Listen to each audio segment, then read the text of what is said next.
نحمده ونصلي على رسوله الكريم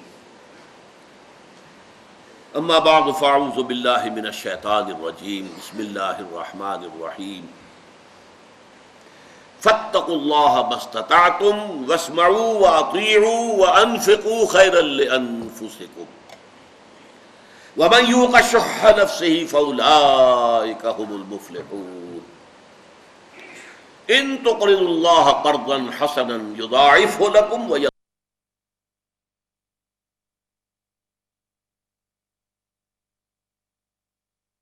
الحكيم صدق الله العظيم رب اشرح لي صدري ويسر لي امري واحلل عقدة من لساني يفقهوا قولي اللهم ربنا الهمنا رشدنا واعذنا من شرور انفسنا اللهم ارنا الحق حقا وارزقنا اتباعه وارنا الباطل باطلا وارزقنا اجتنابه آمین یا رب العالمین۔ سورہ تغابن میں جو پہلے میں نے عرض کیا تھا کہ پہلا رکوع 10 آیات پر مشتمل ہے، 7 آیات میں توحید، آخرت، معاد، اس کا بیان ہے، نیریٹو ہے، 3 میں ان کو ماننے کی دعوت ہے، فآمنوا باللہ ورسولہ والنور الذی انزلنا، پس ایمان لاؤ اللہ پر اور رسول پر اور اس نور پر کہ جو ہم نے نازل کیا۔ بعین ہی یہی تقسیم ہے دوسرے رکوع میں۔ 5 آیتوں میں ایمان کے نتائج، ثمرات، عواقب، ایک انڈیویجول کی حیثیت سے بھی اور دنیا میں مال و اسباب کے اندر گھرے ہوئے ہونے اور رشتہ داریوں کے اندر جکڑے ہوئے ہونے کے اعتبار سے بھی ایمان کے نتیجے میں نقطۂ نظر میں کیا تبدیلی آنی چاہیے وہ ہم پڑھ چکے ہیں۔ اب کہا فاتقوا اللہ ما استطعتم، اب یہاں فا کا کلمہ پھر آ گیا، بس یعنی یہ تو حقائق ہیں، ان کو تم تبدیل نہیں کر سکتے، یہ حقائق ہیں، اپنی جگہ ہے، تمہاری عافیت اس میں ہے کہ اب اس کے مطابق عمل کرو۔ پہلی بات فاتقوا اللہ ما استطعتم، بس اللہ کا تقوی اختیار کرو جتنا بھی تمہارے حد امکان میں۔ تقوی کسے کہتے ہیں؟ ہمارے منتخب نصاب میں یہ لفظ ایک اصطلاح کے طور پر پہلی دفعہ آ رہا ہے۔ وقا یقی، وہ کہتے ہیں بچنا، بچانا، اسی سے بنا ہے وقنا عذاب النار، اے اللہ ہمیں بچا لے آگ کے عذاب سے۔ اس میں باب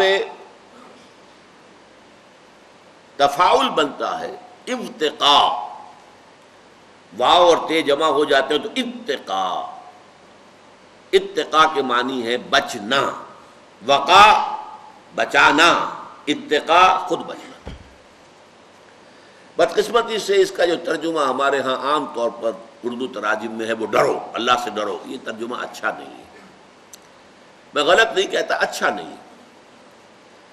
اللہ تعالیٰ کوئی خوفناک ہستی نہیں ہے، وہ تو رحیم ہے، ودود ہے، اللہ تعالیٰ بندوں سے محبت کرتا ہے، الخلق و عیال اللہ، تمام مخلوقات اس کے کنبے کے مانند ہیں، لہذا وہ کوئی خوفناک شے نہیں ہے کہ ڈرا جائے۔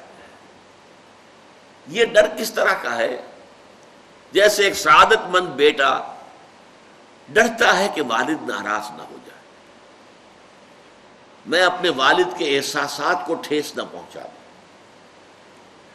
میرے والدین نے مجھ سے یہ توقعات وابستہ کر رکھی ہے، کہیں ایسا نہ ہو کہ میں ان کی امیدوں پر پانی پھیر دوں۔ یہ ڈر، یہ خوف، اس معنی میں اللہ کا ڈر بھی اگر لفظ استعمال کیا جائے تو غلط نہیں ہے، لیکن اصل میں اس کے معنی ہے اللہ کی نافرمانی سے بچنا۔ اللہ کی نافرمانی سے بچو گے تو اللہ کے عذاب سے بچو گے، آخرت میں اللہ تعالیٰ کے عذاب سے، جہنم سے بچ جاؤ گے۔ اس کے ضمن میں بہترین تعبیر جو ہے حضرت ابی ابن کعب رضی اللہ تعالی عنہ، صحابہ میں سے، انصار میں سے ایک ایسے صحابی ہیں جن کے بارے میں حضور کی یہ سند ہے، اقرأہم ابی ابن کعب، میرے صحابہ میں قرآن کا سب سے بڑا عالم ابی ابن کعب ہے رضی اللہ تعالی عنہ. تو حضرت عمر رضی اللہ تعالی عنہ کے عہد خلافت میں ان کی شورا کا اجلاس ہو رہا تھا. تو ایک مسئلہ کھڑا ہو گیا، ہاؤ ٹو ڈیفائن تقوی. تقوی کی ڈیفینیشن کیا ہوگی، تقوی کسے کہتے ہیں، معین الفاظ میں تقوی کا مفہوم کیا ہے. تو بہت سے لوگوں نے اپنی اپنی رائے دی. حضرت عمر نے خاص طور پر، ابی بن کعب خاموش رہے تھے، ان سے کہا ابی آپ فرمائیں. اب انہوں نے مثال دی کہ امیر المومنین، آپ جانتے ہیں کہ اگر کسی شخص کو کسی ایسے جنگل میں سے گزرنا پڑے جہاں خاردار جھاڑیاں ہوں، اوپر درخت ہیں نیچے جھاڑیاں ہیں. اب یہ میں اضافہ کر رہا ہوں، جھاڑیوں میں سانپ ہیں کیا نہیں ہے، پھر کوئی پگڈنڈی نہیں ہے، کوئی راستہ بنا ہوا نہیں ہے، جانا ہے آپ کو، گزرنا ہے. کچھ پتہ نہیں کہ کہیں پاؤں آپ رکھیں اور وہاں گھاس کے اندر جو ہے سانپ کنڈلی مارے بیٹھا اور وہ آپ کو ڈس لے. اور آپ نے دیکھا ہوگا کانگو کا طاس اور ایمیزن کا طاس، وہاں تو درختوں سے سانپ لٹکے ہوئے ہوتے. تو ایسے میں کیسے آدمی پھونک پھونک کر قدم رکھتا ہے، ہر طرف سے چوکس ہو کر، چوکنا ہو کر، کہیں میرا کپڑا کہیں کسی جھاڑی میں الجھ نہ جائے، کہیں میں کسی ایسی گھاس، لمبی گھاس کے اندر پاؤں نہ رکھ دوں کہ جس میں ہو سکتا ہے یا کسی موذی جانور کے بل میں میرا پاؤں چلا جائے، یا یہ کہ کوئی سانپ جو ہے. تو جس طریقے سے احتیاط سے آدمی گزرتا ہے، اس کا نام تقویٰ ہے. یہ دنیا جو ہے ہماری زندگی، یہ ایک گزرگاہ ہے، چل رہے ہیں ہم، اور یہ ایک ایسی گزرگاہ ہے، ہر چہار طرف معصیت، گناہ، اس کے جھاڑیاں موجود ہیں، گناہ کی دعوت موجود ہے، ٹیمپٹیشنز موجود ہیں، غلط کام کرنے کے لیے ترغیب موجود ہے. ان جھاڑیوں سے بچ کر نکل جانا، کہ بازار سے گزرا ہوں خریدار نہیں ہوں، پاک دامن گزر جانا وہاں سے، کوئی دھبا معصیت کا، کوئی دھبا گناہ کا، کوئی اللہ کی نافرمانی کا دھبا نہ لگنے پائے. یہ تقویٰ ہے. اب اس تقویٰ کے لیے جو سب سے گاڑھی آیت قرآن مجید میں آئی ہے وہ سورہ آل عمران کی آیت ہے 102. یا ایھا الذین آمنوا اتقوا اللہ حق تقاتہ، اے ایمان والو اللہ کا تقویٰ اختیار کرو جتنا کہ اس کے تقویٰ کا حق ہے. اس پر صحابہ گھبرا گئے، حضور کی خدمت میں حاضر ہوئے، اس لیے کہ میں نے بارہا آپ سے کہا ہے کہ ہمارا قرآن کا پڑھنا اور سننا کسی اور قسم کا ہے، اور ان کا قرآن کا پڑھنا اور سننا کسی اور نوعیت کا تھا. وہ قرآن سنتے ہی، پڑھتے ہی دیکھتے تھے کہ ہم اس پر عمل کریں گے، عمل کر سکتے کہ نہیں کر سکتے. ہم صرف ثواب کے لیے پڑھتے ہیں، عمل کی تو نیت ہی نہیں، لہذا ہمیں تو کوئی تشویش ہوگی نہیں. اتقوا اللہ حق تقاتہ ہی پڑھ کے نکل جائیں گے. وہ گھبرا گئے، حضور اللہ کا حق کون ادا کر سکتا ہے؟ جبکہ ذہن میں رکھیے خود حضور کے اپنے الفاظ ہیں، اللہ تعالیٰ سے خطاب کرتے ہوئے، ما عرفناک حق معرفتک، اے اللہ ہم تجھے نہیں پہچان سکے جیسے کہ پہچاننے کا حق تھا. وما عبدناک حق عبادتک، اور اے اللہ ہم تیری بندگی اور پرستش نہیں کر پائے جیسے کہ تیری بندگی اور پرستش کا حق تھا. تو فاتقوا اللہ حق تقاتہ، یہ کیسے ممکن؟ پھر جب یہ آیت اتری ہے فاتقوا اللہ ما استطعتم، اللہ کا تقوی اختیار کرو جتنا بھی ممکن ہے، جتنا بھی ممکن ہے، جتنی استطاعت ہے. تب ان کے جان میں جان آئی کہ ہاں آپ انسان اپنی حد استطاعت تک، اپنی امکانی حد تک تو کوشش کر سکتا ہے. اب اس میں گویا کہ خلاصہ آ گیا، جو پہلی 5 آیات میں سے دوسری آیت تھی وَأَطِیعُوا اللَّهَ وَأَطِیعُوا الرَّسُولَ، یہ گویا کہ اس کی دعوت ہے، فَاتَّقُوا اللَّهَ مَا اسْتَطَعْتُمْ. اس لیے کہ در حقیقت اللہ کا حکم ماننا اصلاً رسول کا حکم ماننا ہے. نظری اعتبار سے تھیوریٹیکلی اطاعت اللہ کی ہے، عملی اعتبار سے پریکٹیکلی اطاعت رسول کی ہے. اللہ کا حکم بھی تو ہمیں رسول کی معرفت ملا ہے. تو اطاعت رسول ذریعہ ہے اطاعت خدا بندی.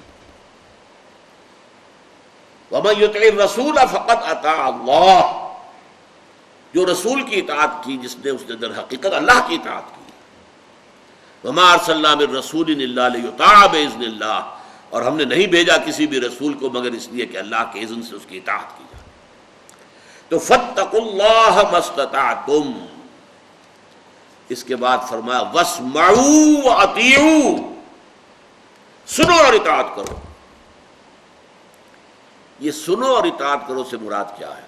یہ چونکہ قرآن مجید میں یہ دو لفظ جڑ کر آتے ہیں، اذ قلتم سمعنا واطعنا.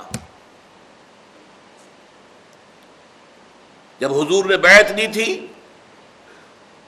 بایعنا رسول اللہ صلی اللہ علیہ وسلم علی السمع والطاعت، سننا اور اطاعت کرنا. اس کی در حقیقت اس کیفیت کیا ہے اس کی؟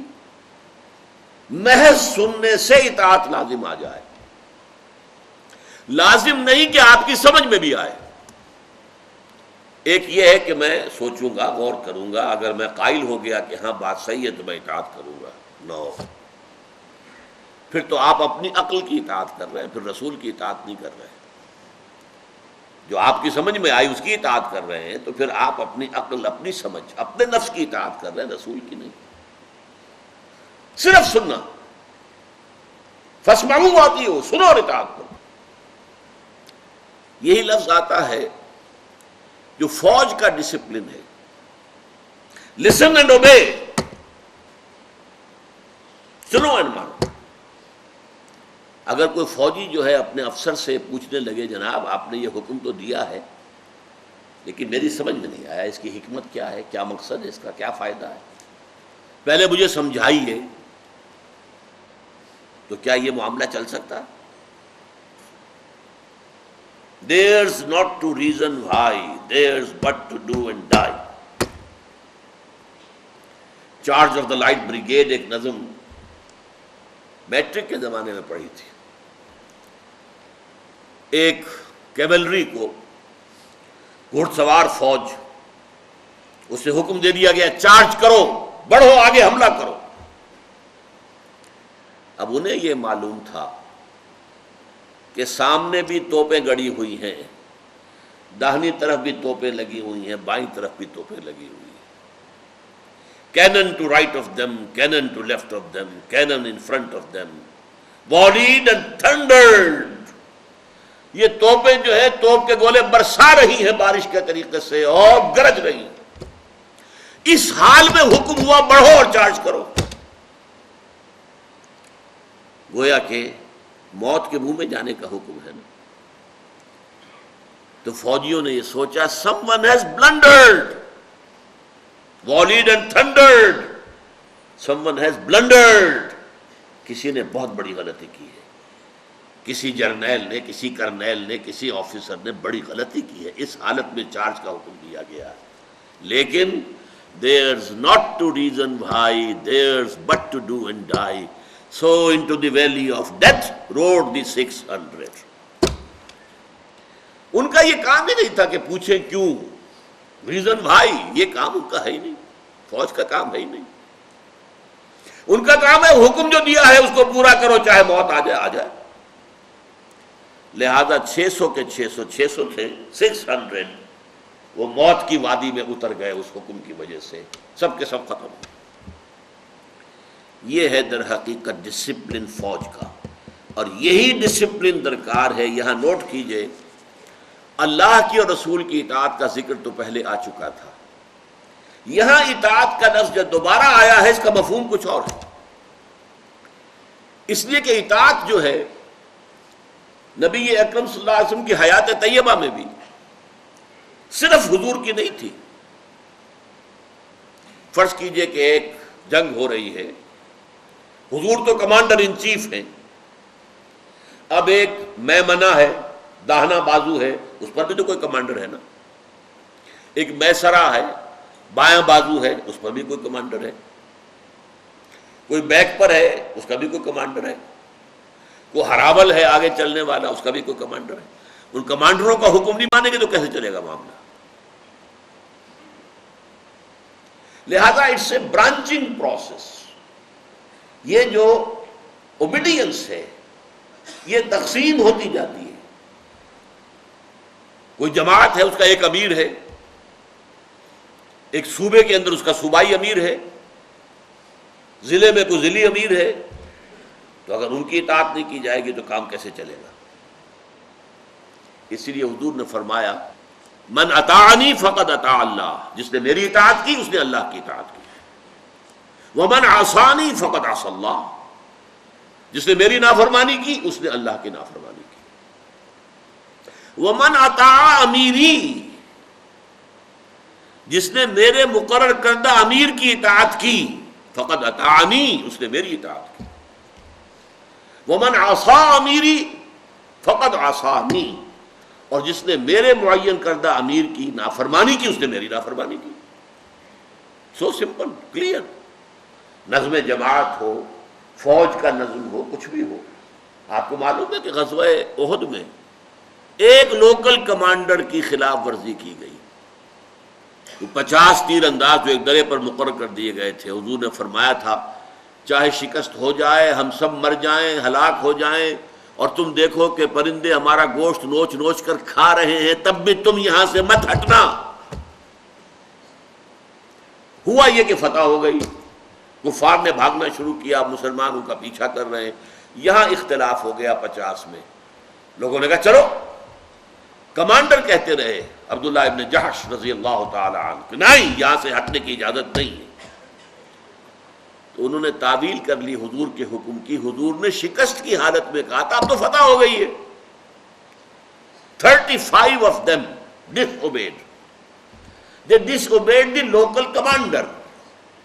حضور کے قول کی تو انہوں نے تعویل کر لی کہ حضور نے شکست کی حالت میں فرمایا تھا، فتح کی حالت میں نہیں فرمایا تھا. اب فتح ہو گئی ہے. لہذا میں یہ کہتا ہوں کہ انہوں نے حضور کی نافرمانی نہیں کی، لیکن لوکل کمانڈر کی نافرمانی تو کی. وہ کہتے رہے نہیں نہیں نہیں. 35 چلے گئے، 15 رہ گئے. خالد ابن ولید تھے کفار اور مشرکین کے کیولری کے انچارج، گھڑ سوار جو فوج تھی ان کی، اس کے کمانڈر. انہوں نے دیکھا وہ درہ خالی ہے جس پر کہ حضور نے کھڑا کیا. تو حضور کو معلوم تھا کہ یہ ہمارا ویک پوائنٹ ہے، سامنے دشمن ہے، یہ ہماری پیٹھ ہے. اگر اس درے سے ہمارے اوپر حملہ ہو جائے گا تو ہم تو چکی کے 2 پارٹوں میں آ جائیں گے. اس لیے کھڑا کیا تھا، اس لیے اتنی تاکید کی تھی. انہوں نے دیکھا درہ خالی ہے، انہوں نے پورے کوہ احد کا چکر لگا کر تیزی کے ساتھ گھوڑوں کے اوپر دوڑتے ہوئے اور پیچھے سے آ کر حملہ کیا ہے. اور وہ فتح جو ہے شکست میں بدل گئی. 15 کے 15 تو وہیں شہید ہو گئے فوراً. فوج گھوڑے آ رہے ہیں، وہ تو ایسے ہی سمجھیے ٹینک آ رہے ہیں. آج کیولری ٹینکوں کو کہتے ہیں نا، آپ اس وقت کی وہ کیولری تھی. گھوڑا جس زور کے ساتھ آتا ہے تو پیادہ جو ہے کھڑا ہوا آدمی اس کے سامنے کیا حیثیت رکھتا ہے؟ تو زمین میں گرے گا اور پاؤں تلے کچلا جائے گا. پھر اس کے بعد شکست ہوئی، 70 شہید ہوئے، حضور جو ہے مجروح ہوئے، حضور پر غشی طاری ہوئی، اتنا خون آپ کا چلا گیا. یہ سب کچھ کس لیے ہوا؟ Disobedience of a local commander. تو یہ جو سم و طاعت کا نظام ہے یہ چلتا ہے درجہ بدرجہ. فاسمعوا واطیعوا، سنو اور اطاعت کرو. نمبر 3، یہ آیت بہت گمبھیر آیت ہے. وَأَنفِقُوا خَيْرًا لِأَنفُسِكُمْ، خرچ کرو، لگا دو، کھپا دو، صرف کر دو. خیرن یہاں دونوں معنی دے سکتا ہے. خیر دولت کو بھی کہتے ہیں، حب الخیر لشدید. اپنا مال، اپنی دولت جو ہے لگاؤ اللہ کے راستے میں. یہاں اصل میں پس منظر میں کیا ہے؟ اقامت دین کی جد و جہد، جہاد فی سبیل اللہ کے مراحل، جس میں حضور سپریم کمانڈر ہے. لیکن مختلف فوجوں میں بعض اوقات حضور فوج بھیجتے تھے اور کسی اور کو آپ کمانڈر بنا دیتے تھے. وہاں وہ ہے کہ جس کی اطاعت کی جائے گی، یا حضور کے ہوتے ہوئے داہنے بازو پر، بائیں بازو پر جو بھی ہے ان کی اطاعت کی جائے گی. تو فاتقوا اللہ ما استطعتم، سب سے بڑی بات تو تقویٰ ہے. اللہ کا تقویٰ اختیار کرو جس حد تک بھی تمہارے لیے ممکن ہے. واسمعوا واطیعوا، لسن اینڈ اوبے، سنو اور اطاعت کرو. نو آرگیومنٹ. البتہ اس میں ایک استثناء ہے. حضور کا ہر حکم واجب التعمیل تھا، لیکن حضور کے قائم کردہ مقرر کردہ کسی امیر کا جو نبی نہیں ہے، ظاہر بات ہے امتی ہے، اس کا ہر حکم واجب التعمیل نہیں ہے۔ اگر وہ شریعت کے خلاف حکم دے نہیں مانا جائے گا، لیکن اگر آپ ثابت نہ کر سکیں کہ یہ شریعت کے خلاف ہے تو لازماً ماننا پڑے گا۔ The only exception is that you can prove کہ یہ حکم جو ہے یہ شریعت کے خلاف ہے۔ یہ بھی ایک واقعہ ہو گیا تھا، حضور نے ایک کوئی چھوٹا سا دستہ بھیجا کہیں کسی مہم پر، اس کے ایک کمانڈر بھی تھے، وہ تھے ذرا جلالی مزاج کے، غسیل۔ کسی مرحلے پر وہ اپنے سارے ساتھیوں سے جو ان کے ساتھ تھے ناراض ہو گئے شدید۔ اب انہوں نے کہا گڑھا کھودو، ایک بہت بڑا گڑھا کھود دیا، کوئی چیز خلاف تو نہیں شریعت کی، گڑھا کھود دیا۔ لکڑیاں لاؤ، اس میں لکڑیاں ڈالو، لکڑیاں ڈال دیں، میں آگ لگا دو، آگ لگا دی۔ اب فرمایا کود جاؤ اس کے اندر۔ اب وہ کھڑے ہو گئے کہ صاحب یہ اس آگ سے بچنے کے لیے تو ہم نے محمد کا دامن تھاما ہے صلی اللہ علیہ وسلم، جہنم کی آگ سے بچنے کے لیے قوا انفسکم واہلیکم نارا، جہنم کی آگ سے بچنے کے لیے تو ہم نے حضور کا دامن جو ہے وہ تھاما ہے، تو یہ کام تو ہم نہیں کریں گے۔ یہ گویا کہ معصیت کا معاملہ تھا، یہ خودکشی ہو رہی تھی، خودکشی حرام ہے، شریعت کے خلاف۔ انہوں نے نہیں مانا، حضور کے سامنے معاملہ ہے، حضور نے فرمایا صحیح کیا بالکل۔ اس لیے اگر وہ داخل ہو گئے ہوتے اس گڑھے میں تو اس آگ سے کبھی نہ نکل پاتے، یعنی دنیا میں مر جاتے، آخرت میں پھر جہنم میں جاتے، اس لیے کہ وہ خودکشی تھی کہ جو حرام موت۔ اس کو ذہن میں رکھیے کہ یہاں پر اللہ کا، اللہ کے رسول کا ہر حکم ایز اٹ از، یوں کا توں، واجب التعمیل، واجب الاطاعت، لیکن اس کے بعد کسی اور کا حکم بھی اس لیے کہ اس نے کہا نہیں، لیکن اس کے لیے ضروری ہے کہ آپ کے پاس دلیل ہو۔ جب حضور نے بیعت لی تھی صحابہ کرام سے، جس کی کہ صحیح مسلم صحیح بخاری دونوں میں روایت موجود ہے، حضرت عبادہ ابن صامت سے رضی اللہ تعالی عنہ، بایعنا رسول اللہ صلی اللہ علیہ وسلم علی السمع والطاعت فی العسر والیسر والمنشط والمکرہ وعلی اثرۃ علینا وعلی لا ننازع الامر اہلہ۔ یہاں ایک روایت میں مسلم شریف میں الفاظ ہیں الا ان تروا کفرا بواحا عندکم فیہ من اللہ برہان۔ ترجمہ کیا ہے؟ ہم نے بیعت کی تھی حضور سے صلی اللہ علیہ وسلم کہ آپ کا ہر حکم سنیں گے اور اطاعت کریں گے، خواہ مشکل ہو خواہ آسان ہو، خواہ ہماری طبیعتیں آمادہ ہوں خواہ ہمیں اپنی طبیعتوں پر جبر کرنا پڑے، اور جنہیں بھی آپ امیر بنائیں گے ان سے جھگڑیں گے نہیں۔ لیکن اب اس میں اضافہ کیا الا یہ کہ کوئی کفر بواح کا حکم دیا جا رہا ہو جس کے لیے تمہارے پاس اللہ تعالیٰ کی طرف سے دلیل موجود ہے، تم دلیل سے ثابت کر سکو کہ یہ شریعت کے خلاف حکم دیا جا رہا ہے، تب تو تم کہو گے لا سمع ولا طاعہ، نہ سنیں گے نہ مانیں گے، ورنہ اس سے پہلے ہر حکم کو ماننا پڑے گا۔ اب تیسری چیز آ رہی ہے اسی تحریک کے ضمن میں، وہ تحریک، وہ اقامت دین کی جد و جہد، اس کے لیے پیسے کی ضرورت تھی، وسائل چاہیے تھے، مالی وسائل، ہتھیاروں کے لیے، ساز و سامان کے لیے، رسد کے لیے۔ وَأَنفِقُوا خَيْرًا لِأَنفُسِكُمْ، خرچ کرو، لگا دو، کھپا دو، صرف کر دو جو دولت ہے، اور یہ خیرًا لِأَنفُسِكُمْ اس طرح کے معنی بھی ہو سکتے، یہ تمہارے اپنے لیے بہتر ہے۔ یہاں سب کچھ اللہ کی راہ میں لگا دینا اصل میں خرچ نہیں ہے، یہ تو اللہ کے ڈیوائن بینک میں ڈپازٹ ہو گیا ہے۔ سمجھیے اس بات کو۔ حضرت عائشہ صدیقہ رضی اللہ تعالی عنہا کے ہاں ایک بکری ذبح ہوئی، سارا گوشت اصحاب صفہ دروازے پر ہی بیٹھے ہوئے تھے، سب میں تقسیم کر دیا، صرف ایک شانہ جو ہے حضرت عائشہ نے بچا کر رکھ لیا، اس لیے کہ حضور کو دستی کا گوشت مرغوب تھا، پسند تھا۔ اب حضور تشریف لائے، پوچھا ما بقی منہا، اس بکری میں سے کیا بچا؟ حضرت عائشہ نے فرمایا، عرض کیا، ما بقی منہا الا کتفھا، کچھ نہیں بچا، سب اللہ کی راہ میں ہم نے دے دیا سوائے ایک دستی کے۔ فرمایا بقیہ کلھا الا کتفھا، ساری بکری بچ گئی ہے سوائے اس دستی کے، یہ دستی ہم کھا لیں گے، کنزیوم ہو گئی، ختم ہو گئی، اور جو اللہ کی راہ میں دے دیا گیا وہ بچت ہے، وہ بچت ہے، وہ بچت ہے۔ یہ نقطہ نظر کی تبدیلی ہے۔ آخرت پر یقین ہے تو یہ نتیجہ نکلے گا کہ اللہ کی راہ میں خرچ کرنا حقیقت میں بچت ہے، انویسٹمنٹ ہے۔ دنیا میں سود حرام ہے اور وہاں کا سود 100 گنا بھی جائز ہے۔ سورہ بقرہ میں فرمایا گیا نا، ایک دانے کی مثال، مکئی کا ایک دانہ جو ہے زمین میں اگر وہ جڑ پکڑ لے، اس سے مکئی کا ایک پودا بنا اور اس میں سے 7 سٹے لگے ہوئے ہیں اور ہر سٹے میں 100 دانے ہیں، تو ایک دانے سے 700 دانے آ گئے نا۔ یہی مثال ہے جو مال اللہ کی راہ میں خرچ کیا جائے 700 گنا، بلکہ جس کو اللہ چاہے گا اور بھی بڑھا دے گا، اور بھی اضافہ کر دے گا۔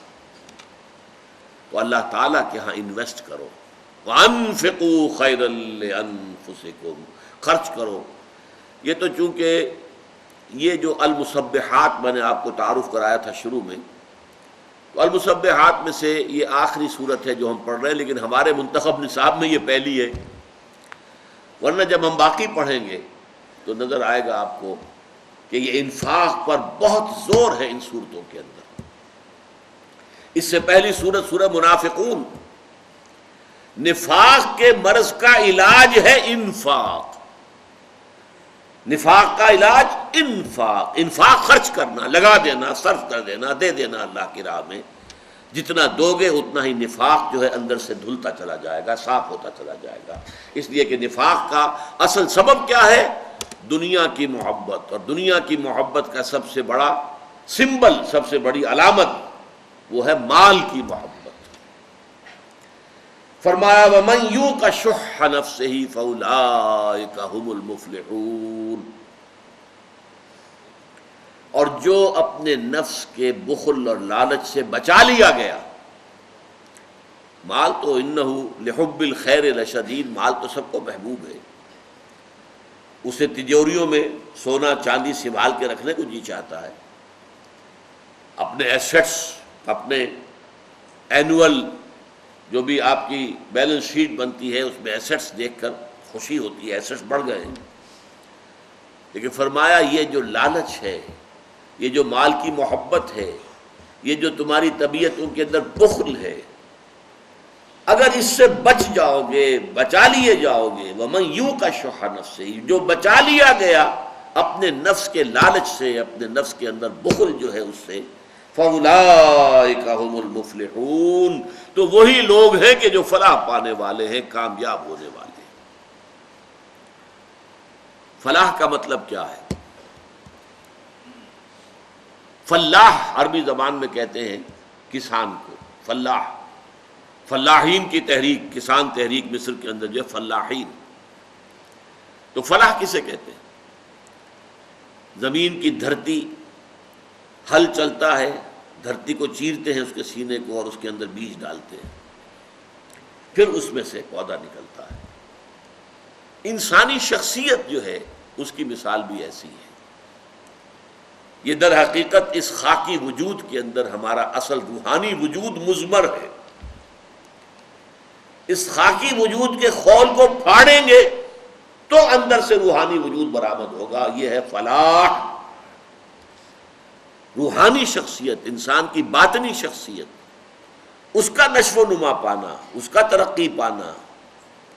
تو مفلحون جو لوگ کہ واقعتاً اپنی باطنی شخصیت، اپنی روحانی شخصیت کی ترقی اور اس کے میچور ہونے کا مقصد حاصل کر لیں گے، وہ وہی ہوں گے جو نفس کی، مال کی محبت سے بچا لیے جائیں۔ اب اس کے بعد فرمایا ان تقرضوا اللہ قرضا حسنا یضاعفہ لکم۔ میں نے عرض کیا تھا نا کہ یہ انفاق پر ان صورتوں میں بہت زور ہے۔ اگر تم اللہ کو قرض حسنہ دو گے تو اللہ تمہارے لیے دگنا چوگنا کرتا رہے گا۔ حالانکہ قرض حسنہ کسے کہتے ہیں دنیا میں؟ کہ آپ کوئی سود نہ لیں، اس پر کوئی اضافہ نہ چاہیں، اصل جو دیا ہے بس وہی واپسی کے امیدوار ہو، یہ قرض حسنہ ہے۔ قرض پر کوئی اضافہ ہے وہ سود ہے۔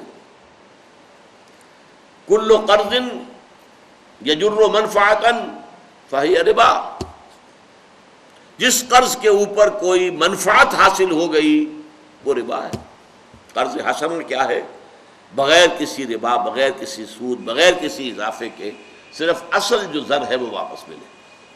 فَلَكُمْ رُؤُوسُ أَمْوَالِكُمْ سورہ بقرہ میں فرمایا تمہارے راس المال تمہیں واپس مل جائیں گے، سود ختم۔ ان تقرضوا اللہ قرضا حسنا، اگر تم اللہ کو قرض حسنہ دو گے یضاعف لکم، اللہ کا قرض حسنہ جو ہے وہ بڑھتا ہے، چڑھتا ہے، دگنا ہوتا ہے، جیسا کہ میں مثال دے چکا ہوں 700 گنا ہوتا ہے۔ اب اس میں ذرا نوٹ کر لیجئے، اللہ کی رضا جوئی کے لیے مال خرچ کرنے کے لیے کئی اصطلاحات ہیں۔ ایک صدقہ، صدقات، زکوٰۃ، اور ایک ہے یہ انفاق، اور ایک ہے اللہ کو قرض دینا۔ ان کے درمیان فرق کیا ہے؟ زکوٰۃ اور صدقات، ان دونوں کا اصل مقصد ہے غرباء، یتامہ، مساکین، بیواؤں، حاجت مندوں، بیماروں، قرض مقروض لوگوں، ان کی مدد کرنا۔ یہ لوگوں کی مدد کے لیے، فقراء کی مدد کے لیے، غرباء کی مدد کے لیے، محتاجوں کی مدد کے لیے، وہ انسانوں کے لیے۔ زکوٰۃ بھی، زکوٰۃ کے جو 8 مصرف ہیں ان میں سے 7 یہ ہیں، ایک مصرف یا 2 ہیں، فی سبیل اللہ بھی ایک مصرف ہے، اور نمبر 2 یہ کہ جو زکوٰۃ کے نظام پر جو کارکن ہوں گے ان کی تنخواہیں بھی زکوٰۃ سے دی جا سکیں، عاملین علیہا۔ باقی فقراء، انما الصدقات للفقراء والمساکین، یہ ان کے لیے۔ تو زکوٰۃ اور صدقات کا اصل یہ ہے مصرف غرباء، یتامہ، مساکین۔ انفاق اور قرض حسنہ اللہ کے لیے۔ کیا مطلب؟ اللہ کے دین کے لیے۔ ظاہر بات ہے اللہ تعالیٰ آپ سے، ویسے یہ کہ اسی قسم کی کسی آیت پر ایک صحابی حضرت طلحہ غالباً نام تھا رضی اللہ تعالی عنہ، انصاری تھے، وہ آئے، حضور اللہ قرض مانگتا ہے، اقرض اللہ قرضا حسنا، قرض دو اللہ کو، من ذا الذی یقرض اللہ قرضا حسنا۔ سورہ حدید میں فرمایا کون ہے وہ جو اللہ کو قرض حسنا دینے کو تیار ہو؟ حضور اللہ قرض مانگتا ہے؟ فرمایا ہاں۔ عرض کیا حضور اس مدینے میں سب سے بڑا باغ جو مجھے بہت ہی پیارا ہے، بہت محبوب ہے، جس میں اتنے 100 درخت جو ہے وہ کھجور کے ہیں، وہ میں اللہ کو دیتا ہوں، اللہ کو قرض دیتا ہوں۔ حضور نے قبول فرما لیا۔ اب وہ گئے، اب داخل نہیں ہوئے باغ میں، تو اللہ کی چیز ہو چکی، خود کیسے داخل ہو؟ اسی میں گھر بنا ہوا تھا جہاں پر کہ بیوی بچے بھی تھے۔ باہر سے کھڑے ہو کر آواز دی ہے اپنے کسی بیٹے کا نام لے کر، اے فلاں کی ماں نکل آؤ، نکل آؤ، نکل آؤ، یہ باغ میں نے اللہ کو دے دیا، اللہ کو قرض دے دیا۔ میں نے عرض کیا تھا نا کہ صحابہ کرام کا سننا اور پڑھنا قرآن کا وہ کسی اور انداز کا تھا، وہ سنتے ہی پڑھتے ہی اس پر عمل کی فکر کرتے تھے۔ یہی زمین و آسمان کا فرق ہے۔ ہمارا سننا پڑھنا ثواب کے لیے، پڑھ لیا، سن لیا، ثواب ہو گیا، اللہ اللہ خیر سے۔ ان تقرض اللہ قرضا حسنا، اور یہ قرض حسنا کا لفظ بالکل واضح طور پہ سمجھ میں آتا ہے نا۔ اللہ کے دین کو غالب کرنے کی جد و جہد ہے، تو ظاہر بات ہے پرسنلی اللہ کے ذمہ قرض ہو گیا، اس کا دین ہے نا، اس کی حکومت قائم کرنی ہے ہم نے، اس کا حکم چلانا ہے، اس کی مرضی پوری کرنی ہے، لہذا اس پر جو کچھ خرچ ہوگا وہ گویا کہ پرسنلی اللہ تعالیٰ اپنے ذمہ قرض سے تعبیر کر رہا ہے۔ ان تقرضوا اللہ قرضا حسنا یضاعف لکم، اللہ بڑھائے گا اسے، ویغفر لکم، وہ اصل مال تو بڑھے گا، بڑھتا رہے گا، مزید یہ کہ تمہاری خطائیں اس کے ذریعے سے بخش دی جائیں، بخش دے گا اللہ تعالیٰ، تمہارے گناہوں سے صرف نظر فرمائے گا، یغفر لکم، واللہ شکور حلیم، اللہ شکور بھی ہے حلیم بھی ہے۔ اب یہ دو الفاظ کیوں جڑ کر آئے، غور کیجئے، شکور حلیم۔ اگر اللہ کو قرض دیتے ہو تو اللہ شکور ہے، وہ قدردان ہے، تمہاری قدر افزائی فرمائے گا، تمہارا اعزاز اور اکرام کرے گا، شکور ہے، وہ ناشکرا نہیں ہے، معاذ اللہ۔ اور نہیں دیتے تو وہ حلیم ہے، فوراً نہیں پکڑ لے گا تمہیں، فوراً تمہاری گردن نہیں ناپ دے گا، حالانکہ وہ آنے واحد میں تمہاری ساری دولت جو ہے اس کو ختم کر سکتا ہے، لیکن حلیم ہے، تمہیں مہلت دے گا، تمہیں موقع دے گا، تم سوچو، غور کرو، اپنے طرز عمل کو بدلو۔ واللہ شکور حلیم، اللہ شکور ہے، حلیم ہے۔ یہ جو عام طور پر دو اللہ تعالیٰ کی صفات یا اللہ کے اسماء، صفات اور اسماء میں فرق کیا ہے؟ الف لام لگ جائے گا تو وہ اللہ کا نام بن جائے گا، الف لام کے بغیر نکرہ کی حالت میں آئے گا تو وہ صفت ہے۔ الحلیم اللہ کا نام ہو جائے گا، الشکور اللہ کا نام ہو جائے گا، حلیم شکور نکرہ ہے، یہ اللہ کی صفات ہے۔ عالم الغیب والشہادہ، وہ جاننے والا ہے کھلے کا بھی چھپے کا بھی، جو تمہاری نگاہوں سے پوشیدہ ہے اس کا بھی جاننے والا، اور جو تمہاری نگاہوں کے سامنے ہے اس کا بھی جاننے والا۔ یہ نوٹ کر لیجئے میں نے کیوں کہا تمہاری نگاہوں کے سامنے۔ یہ غیب کا لفظ جو آتا ہے یہ ہمارے اعتبار سے اللہ کے لیے کوئی شے غیب ہے ہی نہیں، اللہ کے تو آنے واحد میں ہر شے اس کے سامنے موجود ہے، غیب کا کیا تصور؟ یہ ریلیٹو ٹرم جو ہے غیب، یہ ہمارے اعتبار سے، فرشتہ ہمارے لیے غیب کی شے ہے، جنت ہمارے لیے غیب کی شے ہے، دوزخ ہمارے لیے غیب کی شے ہے، یہ غیب ہے۔ خود ذات باری تعالیٰ سب سے بڑا غیب ہے ہمارے لیے، یہ غیب ہے۔ اللہ کے سامنے ہر شے آنے واحد میں، ماضی حال اور مستقبل پورا کا پورا احاطہ کیے ہوئے اللہ کا علم جو ہے ہر آن مکمل ہے۔ لہذا یہاں عالم الغیب والشہادہ، وہ جاننے والا ہے غائب کا بھی جو تمہاری نگاہوں سے غائب ہے، جسے تم نہیں دیکھ سکتے، جو تمہارے لیے انویزیبل ہے، اور شہادہ بھی جو تمہارے سامنے موجود ہے۔ العزیز الحکیم، جو بے انتہا اختیارات کا مالک ہے، العزیز جس کی اتھارٹی پر، جس کے اختیارات پر کوئی چیک اینڈ بیلنس نہ ہو۔ دیکھیے دنیا میں ہمارا کانسیپٹ کیا ہے؟ authority tends to corrupt and absolute authority corrupts absolutely۔ یہ پولیٹیکل سائنس کا ایکسیم ہے، اصول ہے۔ جہاں اختیارات کا ارتکاز ہو جائے گا کرپشن کا اندیشہ بڑھ جائے گا، لہذا کوئی چیک اینڈ بیلنس ہونے چاہیے۔ اور ایبسولوٹ اتھارٹی ایسا اختیار جس کے اوپر کوئی چیک اینڈ بیلنس ہو ہی نہ، کرپٹ ایبسولوٹلی، وہ تو بالکل ہی کرپٹ ہو جائے گی۔ یہ ہے ہمارا دنیا کا اصول۔ اللہ ہے ایبسولوٹ اختیار رکھنے والا، ایبسولوٹ اتھارٹی، اس پر کسی کا چیک اینڈ بیلنس نہیں ہے، اسے کچھ کرنے کے لیے کسی سے منظوری نہیں لینی۔ قرآن مجید میں سورہ مومن میں ہے، وہ فرعون جو خدائی کا دعوے دار تھا، اس نے بھی حضرت موسیٰ علیہ السلام کو قتل کرنے کی تجویز پیش کی ہے، تو اپنے درباریوں سے اجازت چاہی، ذرونی اقتل موسیٰ، اب تم مجھے اجازت دے دو کہ میں موسیٰ کو قتل کر دوں علیہ السلام۔ حالانکہ وہ بادشاہی تو نہیں، خدائی کا دعوے دار۔ ابھی جو ناک رگڑی گئی ہے بش صاحب کی، کتنا زور لگایا ایڑی چوٹی کا کہ جو وہ چاہتے تھے وہ قرارداد جو سیکیورٹی کونسل منظور کر لے، نہیں ہو سکا، بالآخر اسی کو نیچا دیکھنا پڑا۔ اس قرارداد میں کمی کی ہے، تب فرانس راضی ہوا ہے۔ وہ یہ چاہتا تھا کہ ایسی قرارداد ہو کہ اگر ہمارے انسپیکٹرز جو ہیں اسلحہ والے جا کر اگر کہہ دیں کہ ہمیں رکاوٹ ہو رہی ہے، یہ کام نہیں کرنے، فوراً ہم حملہ کر دیں، پھر کسی اور ریزولوشن کی ضرورت نہ ہو، اسی ریزولوشن میں ہو کہ پھر فوراً حملہ کر دیا جائے گا۔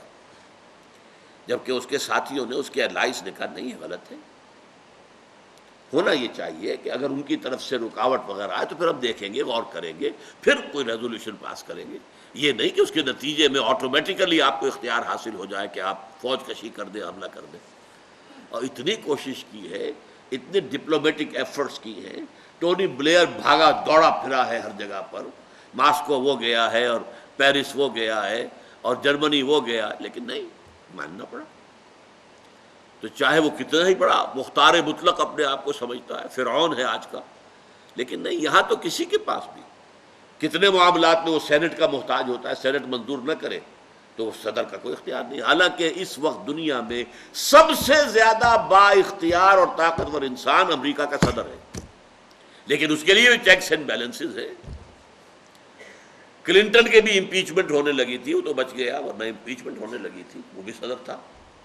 ہاں، اللہ کی ذات وہ ہے جس کے لیے کوئی چیکس اینڈ بیلنس نہیں، العزیز، اختیار مطلق کا مالک، لیکن الحکیم، اس کی حکمت بھی کامل ہے، لہذا اس کا اختیار مطلق حکمت کے ساتھ استعمال ہوتا ہے، وہ الٹپ استعمال نہیں ہوتا۔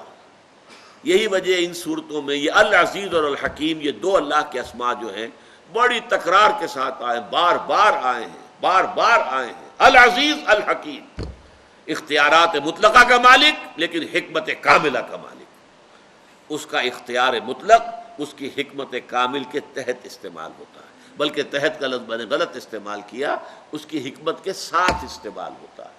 اللہ کی تمام صفات انڈیپینڈنٹ اور مطلق ہے، کوئی صفت دوسری صفت کے تابع نہیں ہے۔